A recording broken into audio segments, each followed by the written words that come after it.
تفہیم الفقہ جلد اول صفحہ نمبر 184 سے 190 تک، علامات قیامت، حضرت مفتی محمد نعیم صاحب رئیس دارالفتہ. پہلی قیامت کی نشانی. اب پڑھ کر آدمی کی حالت خراب ہو گئی.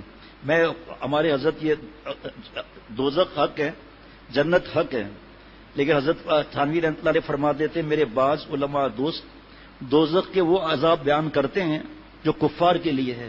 لوگ مایوس ہو جاتے ہیں، جو کر رہے ہیں اس کو بھی چھوڑ دیتے ہیں. اور ایک بزرگ اللہ والے 70 سال تک انہوں نے اللہ کی رحمت کا بیان کیا. شیخ اللہ رب العجم رحمۃ اللہ علیہ فرماتے ہیں ایک دن دوزخ کے عذاب کا بیان کیا، کئی لوگ بے ہوش ہوئے، کسی کی کتنوں کی چیخیں بلند ہو گئیں. ایک آواز غیبی سنی، ہماری رحمت کیا صرف 70 برس کے لیے؟ بس اسی وقت تنبیہ ہو گئی. لوگوں کو اللہ سے جوڑنا ہے تو وہ تو میں بیان نہیں کروں گا، صاحب بتا رہا ہوں، میں حضرت والا رحمۃ اللہ علیہ کی بات عرض کر رہا ہوں. قیامت کا قرب قیامت کی پہلی نشانی آپ صلی اللہ علیہ وسلم کا تشریف لانا، نبوت کا ملنا. نمبر 2 چاند کے 2 ٹکڑے ہونا، یہ قیامت کی شروع کی نشانی ہے، اور 1400 برس پہلے ہی آ گئی. آپ صلی اللہ علیہ وسلم کی وفات، خلافت کا ہونا، حضرت سیدنا عثمان رضی اللہ عنہ اور حضرت سیدنا حسین رضی اللہ عنہ کا شہید ہونا، جنگ صفین اور حضرت حسن رضی اللہ عنہ کے ہاتھ پر مسلمانوں کے 2 عظیم گروہ میں صلح ہونا، یہ سب واقعات ازروع قرآن اور حدیث علامات قیامت میں سے ہیں اور ظاہر ہو چکے ہیں. انہی علامات میں ایک فتنہ تاتار بھی ہے، تاتاریوں کا. علامت متوسطہ آپ صلی اللہ علیہ وسلم نے فرمایا کہ لوگوں پر ایسا ہے یا نہیں، آپ دیکھتے رہنا خود ہی. لوگوں پر ایک زمانہ ایسا آئے گا کہ دین پر قائم رہنے والے کی حالت اس شخص کی طرح ہوگی جس نے انگارے کو اپنی مٹھی میں پکڑ رکھا ہے. انگارے جو ماسکیٹو کوائل ہوتا ہے نا، گلوب، اس کا جو اتنا چھوٹا حصہ ہے یہ انگارہ نہیں ہے، اس کو لے کر دکھائے کوئی. یعنی پیارے شیخ فرماتے ہیں کہ محدثین اس کی تشریح فرمائیں گے. فرمایا اس کی مختصر یہ بات ہے کہ گناہ نہ کرنے پر جو تکلیفیں آتی ہیں، مذاق اڑایا جاتا ہے، لڑکیوں کو چھوڑا، فلموں کو چھوڑا، زنا کو چھوڑا، پھنسانے کو چھوڑا، ناپاک ہونے کو چھوڑ کے پاکی میں آ گئے، یہ اس طرح سب کی مخالفتیں اور قطع تعلق کی دھمکیاں، پتہ نہیں کیا کیا، تفصیل کا موقع نہیں. دنیاوی اعتبار سے سب سے زیادہ نصیبہ والا وہ شخص ہوگا جو خود بھی کمی نہ ہو اور اس کا باپ بھی کمی نہ ہو. عبرت یہ آج میں توبہ کروں، یہ کتنی نشانیاں تو آ چکی جناب. لیڈر بہت اور امانت دار کم ہوں گے. قبیلوں اور قوموں کے لیڈر منافق، رذیل ترین اور فاسق ہوں گے. بازاروں کے رئیس فاجر ہوں گے. پولیس کی کثرت ہوگی جو ظالموں کی پشت پناہی کرے گی. بڑے عہدے نااہلوں کو ملیں گے، لڑکے حکومت کرنے لگیں گے. تجارت بہت پھیل جائے گی، یہاں تک کہ تجارت میں عورت اپنے شوہر کا ہاتھ بٹائے گی. یہ سب ہیں یا نہیں بھائی؟ کوئی ایسی مشکل تو نہیں ہے؟ سب جواب دیں بھائی، یہ سب نظر آ رہی چیزیں نہیں؟ اچھا جی. لیکن کساد بازاری ایسی ہوگی کہ نفع حاصل نہ ہوگا. ناپ تول میں کمی کی جائے گی. لکھنے کا رواج بہت بڑھ جائے گا، مگر تعلیم محض دنیا کے لیے حاصل کی جائے گی کہ میں علم حاصل کروں محض دنیا کے لیے. آپ دیکھ رہے ہیں، آپ ایم اے کی ڈگری ملنے کے بعد، یہ بھی حضرت تھانوی رحمۃ اللہ کے بیانات جو آخر میں اعلان کروں گا اس میں آیا ہوا ہے یہ کہ فارغ ہونے کے بعد 3 قسم کے گروپ بن جاتے ہیں. ایک تو پیسوں بھی لگ جاتا ہے، بہرحال اس میں نااہل کا کیا معاملہ ہوتا ہے. قرآن کریم کو گانے باجے کا آلہ بنا لیا جائے گا. ریا، شہرت اور مالی منفعت کے لیے گا کر قرآن کریم پڑھنے والوں کی کثرت ہوگی اور فقہا کی قلت ہوگی. علماء کو قتل کیا جائے گا اور ان پر ایسا سخت وقت آئے گا کہ وہ اپنے سرخ سونے سے زیادہ اپنی موت کو پسند کریں گے. اس امت کے آخری لوگ پہلے لوگوں پر لعنت کریں گے. آج کل دیکھ لیں گروپوں میں کیا ہو رہا ہے، یہی تو ہو رہا ہے. امانت دار کو خائن اور خائن کو امانت دار کہا جائے گا. جھوٹے کو سچا، سچے کو جھوٹا کہا جائے گا. یہ اخبارات وغیرہ، میڈیا چینلز. اچھائی کو برا اور برائی کو اچھا سمجھا جائے گا. جو ناچ گانا نہ کرے، بے حیا عریانی فحاشی نہ کرے، اس کے بارے میں کیا کیا جملے کہا جاتے ہیں. اور جو شراب پیتا ہے، زنا کرتا ہے، خوب پیسے وغیرہ حرام کے کماتا ہے، اس کی سلوٹ کیسے مارے جاتے ہیں جناب. اجنبی لوگوں سے اس نے سلوک کیا جائے گا اور رشتہ داروں کے حقوق پامال کیے جائیں گے. بیوی کی اطاعت اور ماں باپ کی نافرمانی ہوگی. مسجدوں میں شور و شغب اور دنیا کی باتیں ہوں گی. سلام صرف جان پہچان کے لوگوں کو کیا جائے گا، حالانکہ دوسری حدیث میں ہے کہ ہر مسلمان کو سلام کرنا چاہیے، خواہ اس سے جان پہچان ہو یا نہ ہو. طلاقوں کی کثرت ہوگی، طلاقوں کی کثرت ہوگی جناب. نیک لوگ چھپتے پھریں گے اور کمینے لوگوں کا دور دورہ ہوگا. لوگ فخر اور ریا کے طور پر اونچی اونچی عمارتیں بنانے میں ایک دوسرے کا مقابلہ کریں گے. شراب کا نام بدل دیا جائے گا، سود کا نام بیع اور رشوت کا نام ہدیہ رکھ کر انہیں حلال سمجھا جائے گا. سود، جوا، گانے بجانے کے آلات، شراب خوری اور زنا کی کثرت ہوگی. ایک شخص بھی انگلی نہیں اٹھا سکتا. لیکن جتنا میں پڑھتا جا رہا ہوں نا، خدا کی قسم میرا ایمان بڑھتا جا رہا ہے کہ 1400 برس پہلے امام الانبیاء سید الانبیاء خاتم النبیین صلی اللہ علیہ وسلم نے یہ باتیں فرمائی ہیں. اس سے زیادہ کیا اسلام کے مذہب کے بارے میں دوسرے یہود و نصارہ کیا بول سکتے ہیں؟ ایسے ایمان لاتے ہیں. یہ پڑھیں تو صحیح، آگے سنیے. بے حیائی اور حرامی اولاد کی کثرت ہوگی.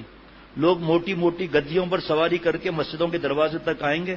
ان کی عورتیں کپڑے پہنتی ہوں گی مگر لباس باریک اور چست ہونے کے باعث وہ ننگی ہوں گی. ان کے سر بختی اونٹ کے کوہان کی طرح ہوں گے، لچک لچک کر چلیں گی اور لوگوں کو اپنی طرف مائل کریں گی. یہ لوگ نہ جنت میں داخل ہوں گے نہ اس کی خوشبو پائیں گے. توبہ کا بار بار سنتے ہی رہتے ہیں. مومن آدمی ان کے نزدیک باندی سے بھی زیادہ رذیل ہوگا. مومن ان برائیوں کو دیکھے گا مگر انہیں روک نہ سکے گا، جس کے باعث اس کا دل اندر ہی اندر گھلتا رہے گا. علامت متوسطہ میں اور بھی بہت سی علامات ہیں. ان سب کی خبر آپ صلی اللہ علیہ وسلم نے ایسے دور میں دی تھی جبکہ ان کا تصور بھی نہیں تھا. لیکن آج ہم اپنے آنکھوں سے ان سب کا مشاہدہ کر رہے ہیں. کوئی علامت اپنی انتہا کو پہنچی ہوئی ہے اور کوئی ابتدائی مراحل سے گزر رہی ہے. جب یہ سب علامات اپنی انتہا کو پہنچیں گے تو قیامت کی بڑی بڑی اور قریبی علامات کا سلسلہ شروع ہو جائے گا. اللہ عز و جل ہمیں ہر فتنے کی شر سے محفوظ رکھے اور سلامتی ایمان کے ساتھ قبر تک پہنچائے. فتنے سے محفوظ رہنے کا طریقہ، سلامتی کے ساتھ ایمان پر خاتمے کا طریقہ صرف اور صرف نیک مجالس ہیں، نیک صحبتیں، اہل اللہ سے تعلق، اہل علم سے تعلق، اہل فتاوی سے تعلق، مشورہ کر کے عمل کرنا. کونوا مع الصادقین، سچوں کے ساتھ رہنا. یہ ایک تو سورہ کہف بتا دیا اور 10 آیتیں بتا دیا. اس وقت بات کرنے والا تھا، بات آگے چلی گئی. کونوا مع الصادقین، ایمان گرم تازہ رہے گا. حضرت تھانوی رحمۃ اللہ علیہ فرماتے تھے کہ یہ آریہ مذہب جب شروع ہوا نا تو ان کو عیسائیوں نے نصرانیوں نے بہت پیسہ دیا. انہوں نے رپورٹ لکھی کہ جس کو ہم نے مسلمان کو بھی سائیکل اس زمانے میں مرسیڈیز تھی کہ سائیکل اور تھوڑے نوٹ دیے وہ عیسائی ہو گیا. لیکن کچھ ایسے لوگ تھے جب ہم ان کے پاس گئے تو ہمیں جوتے اور چپلیں ملی اور مارا ان لوگوں نے. ہم نے انکوائری کی کہ وہ لوگ کون تھے. اس 150 سال 125 سال پہلے کی بات کر رہا ہوں. معلوم ہوا کہ ان کا تعلق اللہ والوں سے یا کسی عالم اور مفتی صاحب یا امام صاحب سے تعلق تھا. وہاں سے جوتے پڑے ہمیں، جوتے رپورٹ لکھی ہے، جوتے پڑے ہمیں وہاں جناب. اللہ اللہ. دجال کا لغوی معنی ہے مکار، جھوٹا، حق اور باطل کو خلط ملط کرنے والا. اس معنی کے اعتبار سے ہر اس شخص کو جس میں اوصاف ہوں دجال کہا جا سکتا ہے، لیکن وہ دجال الگ ہے جناب. آج کل کا دجال یہ گروپ بنے ہوئے ہیں، گستاخیاں کر رہے ہیں. اس وقت 200 لوگ جیل میں ہے آپ صلی اللہ علیہ وسلم کی گستاخی کے لیے، جس میں سے 4 ہندو اور عیسائی ہیں، 196 مسلمان ہیں، مرد عورت بھی ہیں اور لڑکے اور لڑکیاں بھی ہیں. اور کچھ کو پکڑنے کی فکر میں وہ بھی پکڑ میں نہیں آ رہے وہ لوگ. وجہ جنہوں نے توبہ کی انہوں نے بتایا موبائل، مختلف چینلز پر جانا. اپنا حضرت تھانوی رحمۃ اللہ کی کتاب یہاں ہدیہ ملتی ہے، اپنے ایمان کی حفاظت کیجیے. کاش آپ لوگ حاصل کریں نا اور وقتوں میں بھی آ کر اپنے ایمان کی حفاظت کیجیے. دوستوں کے پاس ہے تو تقسیم کریں، اگر اسٹاک میں ہے تو. جو ذمہ دار ہے کوئی نہ کوئی ہوگا ہاتھ اوپر کر دے بس ٹھیک ہے نا، تو آج تقسیم کریں اس کو، پھیلاؤ اس کو بھائی. پھیلانے کی یہ چیز ہے. حضرت حکیم الامت حضرت تھانوی رحمۃ اللہ علیہ کی کتاب ہے. بری دوستیاں یہ بھی تباہ کرتی ہیں، بری دوستیاں یہ بھی تباہ کرتی ہیں. فاسق کا احسان لینا منع ہے. باقی علماء فرماتے ہیں کیا چے جائے کہ جو صحابہ رضوان اللہ علیہ مجمعین یہ گستاخی کریں اس سے مدد لے، رضا کے ہوتے ہوئے بدبختوں سے مدد لیں. فاسق کا احسان لینا منع ہے. اب جگہ دیکھ لیجیے، علماء سے پوچھ لیجیے میں غلط کہہ رہا ہوں یا صحیح کہہ رہا ہوں. اتنا آدمی گر جائے اور دوست کہنا ان کو، بس دوست کہہ دیا ظلم کر لیا. اللہ نے کیا فرمایا؟ 26 نشانیاں اللہ والوں کی ہے قرآن پاک میں، ٹھیک ہے. تو صحابہ رضوان علیہ مجمعین کون تھے؟ صدیقین کے آخری سرحد تک پہنچے ہوئے تھے. اور رضی اللہ عنہم ورضوا عنہ، اللہ ان سے راضی وہ اللہ سے راضی. توبہ کرنا دروازہ کھلا ہوا ہے. اے اللہ میں اتنا گر گیا ہوں. اے اللہ بزرگوں نے تو پیٹ پہ پتھر باندھے، نقل کی صحابہ رضوان اللہ علیہ مجمعین کی، لیکن اللہ کے دشمنوں سے تعلق نہیں رکھا چند ٹکوں کے لیے. حضرت شاہ عبد العزیز محدث دہلوی رحمۃ اللہ علیہ انتقال کا وقت قریب آ گیا تو نیم بے ہوشی میں سنا کہ مرید کہہ رہے ہیں کہ ہندو پنڈت ہے وہ مرض کو کھینچ لیتا ہے، اس سے مدد لی جائے. حضرت کی آنکھیں کھل گئیں، غشی تاری ہے، خبردار اگر ہندو کو پنڈت کو لائے یہاں تو موت قبول ہے، یہ قبول نہیں ہے. رزق زندگی موت کس کے ہاتھ میں ہے؟ سب بتاؤ بھائی. میں پنڈت سے مدد لوں؟ اللہ معاف فرمائے بت پرست سے، اللہ کے دشمن سے. میں نہیں مقابلے کراتا یہودی اور نصرانی اور ہندوؤں میں. علماء سے پوچھ لو ہندوؤں کے بارے میں کیا ہے، بت پرستوں کے بارے میں نہیں بتاتا. ذرا غلطی اللہ سے دور کر دے گی. حضرت بے ہوش ہو گئے. آپس میں مریدوں اور طلباء نے کہا کہ ہم بلا لیتے ہیں پنڈت کو، بعد میں ٹوپی اتار کے سراغے کر دیں گے، مار دیں، ہم سے تو نہیں دیکھا جاتا تکلیف. پنڈت آیا اور پنڈت نے مرض سلب کر لیا. حضرت کو صحت ہو گئی. فرمایا کیا کیا آپ لوگوں نے میرے ساتھ؟ کہ حضرت یہ پہلے جوتے مار لیں، ڈنڈے ہم نے پہلے ہی رکھے میں، یہ برسا دیجیے، ہم نے پنڈت کو بلایا تھا. ارے کیا ظلم کیا تم لوگوں نے، بلاؤ پنڈت کو یہاں. پنڈت آ گیا. وہ تو آج تو ہم اپنے علماء کی شان میں، کل جمعے کے لیے مضمون ہے ہی ہے، علماء کے شان میں گستاخیاں اور ان کے لیے قرآن پاک حدیث پاک میں کیا کیا انعامات لکھے ہیں. لیکن اس وقت تو ہندو بھی علماء کی قدر کرتے تھے. وہ آگے کہا جی حضرت جی حضور حضرت جی حضور کا یہ مرض کو سلب کرنا، مزہ آئے گا سن کر آپ لوگوں کو بات، یہ مرض کو سلب کرنا آپ نے کہاں سے سیکھا؟ کہا حضور میں نفس کے خلاف بات کرتا ہوں، میں نفس کے خلاف بات کرتا ہوں. وہاں گناہ ثواب کی بات نہیں ہے، وہاں نفس کی جائز بات پوری کریں گے، حرام ڈیمانڈ پوری نہیں کریں گے. یہاں میں وہ بات نہیں عرض کر رہا. کہا حضور نفس مجھے کہتا ہے اچھا کھانا کھاؤ، میں اس کو پانی والی دال کھلا دیتا ہوں، میں حضور اس کی نقل کرتا ہوں. تو حضرت شاہ عبد العزیز محدث دہلوی رحمۃ اللہ نے فرمایا کہ پنڈت یہ بتا تیرا ایمان لانے کو دل کرتا ہے؟ کہا نہیں. کہا اس کی مخالفت کرنا، ایمان لے آؤ ورنہ سب سلب ہو جائے گا. کہا اچھا کلمہ پڑھ لیا. حضرت والا آخری سانس تک اللہ کا شکر ادا کرتے تھے، یا اللہ اس نے تو مجھے صحت کے لیے احسان کیا، میں نے اس کے ایمان کا آپ نے میرے ذریعے اس پہ احسان کرا دیا، جنت کا ٹکٹ مل گیا، دوزخ کے ٹکٹ سے جنت کے ٹکٹ کی طرف.